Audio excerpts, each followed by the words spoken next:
Hello friends, welcome back to my channel. অনেক দিন পরে চলে এসেছি তোমাদের জন্য নতুন একটা ইন্টারেস্টিং বাজে ভিডিও নিয়ে। তো যাই হোক, ভিডিওটা A to Z দেখতে থাকো, তাহলেই বুঝতে পারবে যে ভিডিওটা ইন্টারেস্টিং বাজে ভিডিও কেন। তো যাই হোক, আমি কলেজ থেকে চলে এসেছি, আর আসার পর একটা পাউরুটি আর একটা ছুরি নিয়ে আমি বসে পড়েছি এই পাউরুটিটাকে স্লাইস করে কাটার জন্য। তো ছুরি তো আমার কাছে ফেল, ওই জন্য আমি হাতে করেই স্লাইস করে কেটে ফেললাম। মানে এটা স্লাইস না অন্য কিছু বলতেও আমার কীরকম লাগছে। তো যাই হোক, তারপর আমি এখানে নিয়ে বসে পড়েছি পনির। তো এই পনিরটাকে আমি ছুরি করে কাটতে পারবো আশা করছি, কারণ পনির তো একটু নরম টাইপের হয়, তো মনে হচ্ছে এটা ছুরি করে কাটতে পারবো। তো চলো পনিরটাকে ছুরি করে স্লাইস করে কেটে নেওয়া যাক। তারপর দেখাচ্ছি যে এই সমস্ত নিয়ে আমি কি স্পেশাল একটা জিনিস বানাতে চলেছি। তো পনির তো স্লাইস করে কাটা শেষ। তারপর আমি এটাকে গ্রেডও করে নিয়েছি একটা চামচে করে। তারপর আমি এখানে কাটছি একটা টমেটো। টমেটো কাটাটা একটু নোটিস করবে গাইজ, আমি টমেটোটা ঠিক কীভাবে কাটছি।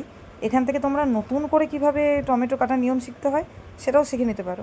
তো যাই হোক, আমার ছুরি ফেল, হাতে করেই আমি অর্ধেক কাজ করে নিচ্ছি। তো যাই হোক, এখানে টমেটোটার মুন্ডু পাত করে দিলাম। তো যাই হোক, টমেটো কাটার পর এবার দেখো কি করি আমি। চলে এসেছি একটা তারপরে পেঁয়াজ নিয়ে। এই পেঁয়াজটাকে দেখো খুব সুন্দর করে কাটা, টিউটোরিয়াল দিচ্ছি, দেখে নাও। তো যাই হোক, কাটতে গিয়ে তো পেঁয়াজ নিচে গড়াগড়ি খাচ্ছে, খুঁজে পেতে তারপর আবার পেঁয়াজটাকে তুলে নিয়ে এবার বাকি কাজ ছাড়তে হবে। পেঁয়াজটাকে খুব সুন্দর করে সরু সরু করে কাটতে হবে। তবে এই সমস্ত সবজির মধ্যে আমি পেঁয়াজটা দারুণ কাটি, তোমরা চাইলে আমার ভিডিও দেখে শিখেও নিতে পারো। তো যাই হোক, দেখো আমার পেঁয়াজ কাটা দেখে তোমাদের আবার নিজেদের পেঁয়াজ কাটা ভুলে যাও না তোমরা। তো যাই হোক, এখানে আমি পেঁয়াজটা কেটে নিচ্ছি। তারপর পেঁয়াজ কাটার পর আমি দেখো কি করে রেসিপিটা এগিয়ে নিয়ে যাই। একটা দারুণ খাবার তৈরি করতে চলেছি, শুধু দেখতে থাকো তোমরা। এই দেখো, আমি সুন্দর করে পেঁয়াজের স্লাইস করা শুরু করে দিয়েছি। পেঁয়াজ কাটার পর এবার দেখো কি করি। এইবার দেখো, আমি আগে থেকে কেটে রাখা টমেটো টুকরো আর এই পেঁয়াজ যেগুলো স্লাইস করে কাটলাম সেইগুলোকে গ্রেট করা পনিরটার মধ্যে দিয়ে দিলাম। তারপর আমি এই পনিরটাকে সুন্দর করে মিক্সিং করে নেব ওগুলো দিয়ে। আর এর মধ্যে অ্যাড করব আমি একটু বিট লবণ, আর তোমরা চাইলে চাট মশলা ইউজ করতেই পারো। আমি শুধু এখানে বিট লবণই ইউজ করেছি, ঠিক আছে। মাঝখানে আমার দেখছিলাম হলুদ গুঁড়ো জিরে গুঁড়ো এগুলো আছে, দেবো নাকি আমি একটু কনফিউশন লাগছিলো আমার, তো আবার দিলাম না, যদি একটু বেশি টেস্টফুল হয়ে যায়। তো যাই হোক আর কি, শুধুমাত্র বিট লবণ দিয়ে এটাকে আমি একদম চামচে করে চটকে গ্রেড করে নিলাম, তাতে টেস্টটা বাড়বে অনেক। আমি এই যে রেসিপিটা করছি না, মানে তোমরা কেউ কোনো দিন এরকম এত ভালো খাবার খাওইনি, ঠিক আছে। আমার কাছ থেকে শিখে নাও তোমরা। তারপরে ডিনারে, লাঞ্চে, জলখাবারে, ব্রেকফাস্টে সবসময় দেখবে আমার এই রেসিপিটা তৈরি করেই খাচ্ছ। তো মানে আমি এত টেস্টফুল বানাচ্ছি এটা, ঠিক আছে। এই যে সব দিয়ে আমি এমন চটকাচ্ছি, দেখে মনে হচ্ছে পনিরের পিন্ডি আমি চটকে একবারে কাট করে দিলাম তাকে। তো যাই হোক, এরমভাবে সুন্দর করে আমার মতো করে চটকাবে, আর ব্রেকফাস্টে, ডিনারে, লাঞ্চে সব এই খাবারগুলোই খাবে, দেখবে তোমাদের মন মাথা সব একদম ভরে গেছে। তো যাই হোক, দেখতে থাকো বাকি রেসিপিটা। এই দেখো, এবার মিক্সড করা এই ব্যাটারটাকে আমি ভেবেছিলাম স্লাইস করা পাউরুটির ওপর সুন্দর করে লাগাবো, দিয়ে লাগানোর পর ঘি বা বাটার দিয়ে ভাজবো, খেতে ভালো হবে।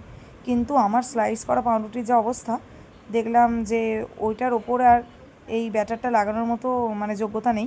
তো যাই হোক, ওই জন্য স্লাইস করা পাউরুটিগুলোকে আমি আবার হাতে করে ভেঙে ফেললাম, ঠিক আছে। হাতে করে আবার আস্তে আস্তে গুঁড়ো করার মতো করে নিলাম। দিয়ে গুঁড়ো করার পর ওই মিক্সিংটার মধ্যে আমি ওই পাউরুটিগুলোকেও আবার গ্রেড করে নিলাম, ঠিক আছে। দিয়ে একসাথে মেখে ফেললাম। দিয়ে আমি সুন্দর করে হাতে করে গোল গোল একটা শেপ দেওয়ার চেষ্টা করছিলাম, ঠিক আছে। তো সুন্দর করে গোল গোল নাড়ুর মতো পাকানোর আমি চেষ্টা করছিলাম। অর্ধেক হচ্ছিলো, অর্ধেক ভেঙে যাচ্ছিলো। মানে এই মানে খুবই খারাপ অবস্থা আর কি। যেমন পাউরুটির খারাপ অবস্থা, সেরকম মানে আমার খারাপ অবস্থা, সেরকম আমার রান্নার আরও বাজে অবস্থা। তো যাই হোক, আমি হাতে করে গোল গোল শেপ করার চেষ্টা করছি। তো মোটামুটি গোল হচ্ছেই, দেখতে পাচ্ছ। তো গোল টোল করে তারপর আমি দেখো কী করি। এইবার আমি ফাটিয়েছিলাম একটা ডিম, ঠিক আছে। তো ভেবেছিলাম ওই ডিমের কোটিং দিয়ে তারপরে এই জিনিসটাকে ভাজবো আর কি, ঠিক আছে। তারপর মানে অমৃত টেস্টের মতো খেতে হবে, সেটাই আমি আশা করেছিলাম আর কি। যাই হোক, তো এখানে আমি ওই জন্য ডিমটা ভেঙে ফেললাম। তারপরে এই ডিমের মধ্যে একটু লবণ মিশিয়ে নিয়ে ডিমটাকে একটু ঘেঁটে নিলাম। তো যাই হোক, তারপরে ডিমটা ঘাঁটার পরে এবার একটা একটা করে ওই নাড়ুর মতো কি করে রেখেছিলাম না ওই জিনিসটা, ওই নাড়ুর মতো করে করে রাখা জিনিসটাকে একটা একটা করে এবার ডিমের মধ্যে দিয়ে দেওয়ার পর ভাজবো। দেখি আবার উল্টে টুলটে যায় কি না, কারণ আমি তো মানে রান্না একদম মাস্টার শেফ। ঠিক আছে, আমি বিশাল বড় ডিগ্রি করে ফিরেছি বিদেশ থেকে। ওই জন্য বিভিন্ন মানে এরকম খাবারের আমি ইন্টারেস্টিং সব এক্সপেরিমেন্ট করি, দিয়ে তোমাদের সাথে শেয়ার করছি সেগুলো।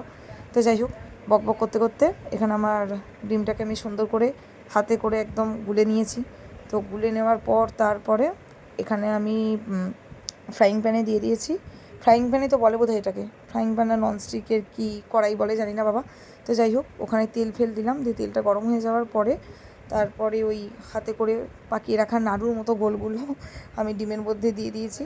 তো ডিমের মধ্যে নিলাম, আবার পাশে আবার ব্রেড ক্রাম্পস করে রেখেছিলাম, জানো তো, মানে বড় মাস্টার শেফ, বুঝতেই পারছো। তো ওখানে আবার কোটিং করলাম একটা। তারপরে কোটিং করার পরে আমি আবার ডিমের মধ্যে দিলাম। ঠিক আছে, মানে ওই সব ভিডিও টিডিও দেখি তো, একটা সুন্দর করে একটা রান্না করার উচ্চাসা বলতে পারো। তো যাই হোক, আবার ডিমের মধ্যে দিলাম, দিয়ে সেই ডিমের মধ্যে দেওয়ার পর তারপরে দেখলাম তেলটা বোধহয় হয়ে গেছে এখানে। ঠিক আছে, তো দিয়ে দিলাম ভাজতে।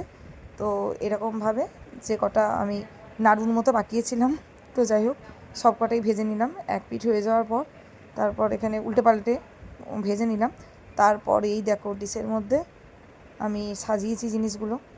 দেখতে কেমন হয়েছে তোমরাই বলো, ঠিক আছে, কারণ আমার রান্নার বিচার আমি আর করবো না, কারণ আমি অনেক বড় শেফ, বুঝতেই পারছো রান্নার ধরন কায়দা ভঙ্গিমা দেখে। ঠিক আছে, তারপর ওপর দিয়ে নিয়ে নিয়েছিলাম একটু মিওনিস। তারপর একটু ঠান্ডা হয়ে যাওয়ার পর আমি হাতে নিলাম জিনিসটা। তারপরে ভাবছিলাম এটা আমি খাবো, মানে খেয়ে বাঁচবো না মরবো। তো টাটা।